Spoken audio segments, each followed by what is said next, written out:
There is new evidence out today that Roger Stone was looking to get his hands on damaging information about Hillary Clinton from Wikileaks founder Julian Assange, which has raised concerns with the top Democrat in the House Intelligence Committee. According to emails reviewed by the Wall Street Journal, Stone asked an associate of Assange for emails related to Mrs. Clinton's alleged role in disrupting a purported Libyan peace deal in 2011 when she was Secretary of State. In an email dated September 18th, 2016, Stone wrote, "Please ask Assange for any state or HRC email from August 10th to August 30th, particularly on August 20th, 2011. A back and forth ensued with the middleman between Stone and Assange, New York radio personality Randy Credico, who wrote, "That batch probably coming out in the next drop. I can't ask them favors every other day. I asked one of his lawyers. They have major legal headaches right now. Relax." After refusing to testify before the House Intelligence Committee, invoking his Fifth Amendment right not to self-incriminate, Credico has now changed his mind. The Journal reporting he met yesterday with the committee's Democratic staff members for what he called a limited conversation about WikiLeaks, the 2016 campaign, and Mr. Stone. As for the correspondence between Stone and Credico, it appears to have taken a different tone of late. On April 7th of this year, in an email obtained by the Journal, Stone wrote to Credico, "Everyone says you are wearing a wire for Mueller." 2 days later, Stone wrote him again, "Run your mouth and get sued." With me now to talk about what all this means is co-author of the Wall Street Journal piece, reporter Shelby Holliday. Great scoop. Thanks for joining us. Thanks for having me. So what have we learned here? There are a lot of layers here, so I'll try to unpeel them all in a very fair way, because in some ways these emails shine a light on something that's really important, and in some ways there is some explanation behind the emails. So first of all, the email itself, "Please ask Assange for any dirt." What we found is that this email details this big alleged peace deal in Libya, and if there were emails that would confirm this peace deal, it would show that Hillary Clinton sort of botched it. It would be bad for Hillary Clinton.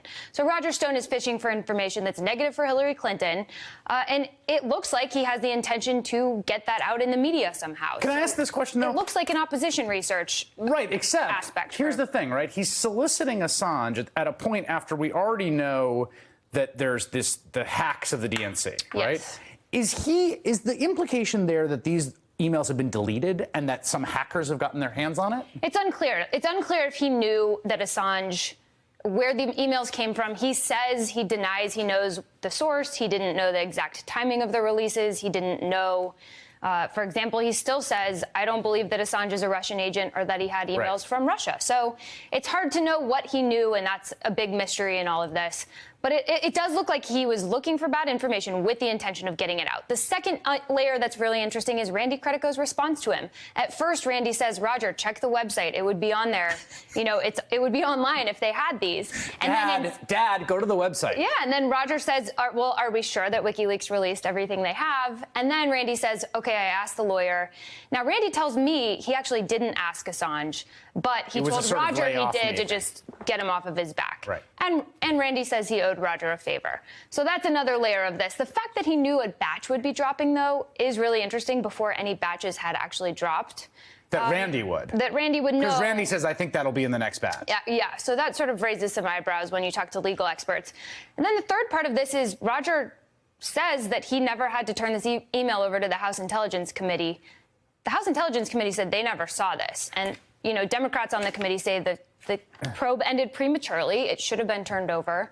And his testimony was intentionally false. If so, Roger says it wasn't false. It was completely accurate. Adam Schiff saying this, that there is such a document that it would mean that his testimony is either deliberately incomplete or deliberately false. There's also the fact that, you know, the dance between, we only got to sort of see the outside of Stone and Assange, right? He says in an email with Sam Nunberg, "I dined with my new pal Julian Assange last night." That's back in April. We uncovered that one, too. You uncovered that one, too. He's claimed a lot of contact with Julian Assange. In 2016, a few weeks after he corresponds with Randy Credico, he says, "Wednesday, Hillary Clinton is done. Hashtag WikiLeaks."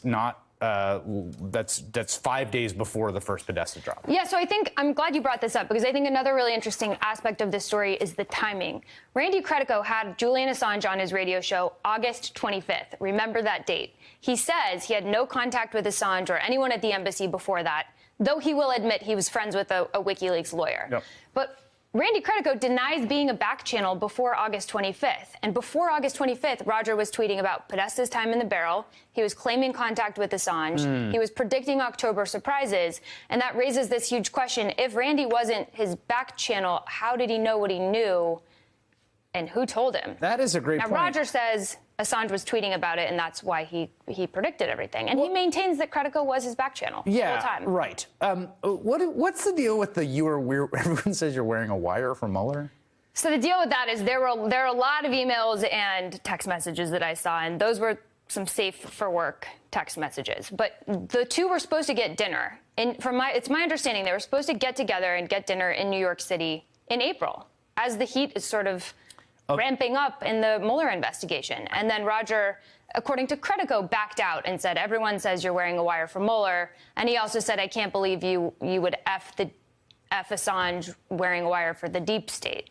And Credico, of course, denies wearing a wire. He said he would never do that. He actually pled the Fifth when the House Intelligence Committee wanted to interview him. He has not. Yeah, he did not cooperate in the investigation. Right. He pled the Fifth. And he actually went down to talk to members of the House because he says he wanted them to interview Assange. I just think, I mean, I don't know, but the point you make about the fact that even prior to the first moment at which Credico says he has any interaction with Assange, Stone is sort of talking about him means that there might be more to the story. Yeah, and it does seem like one legal expert emailed me and said it really struck me that not only does Roger not want Randy to be talking, but also that they seemed pretty familiar, and it seemed like this was a routine thing that they were making requests Shelby for Holiday, Assange. thanks for joining us. Thanks for having me.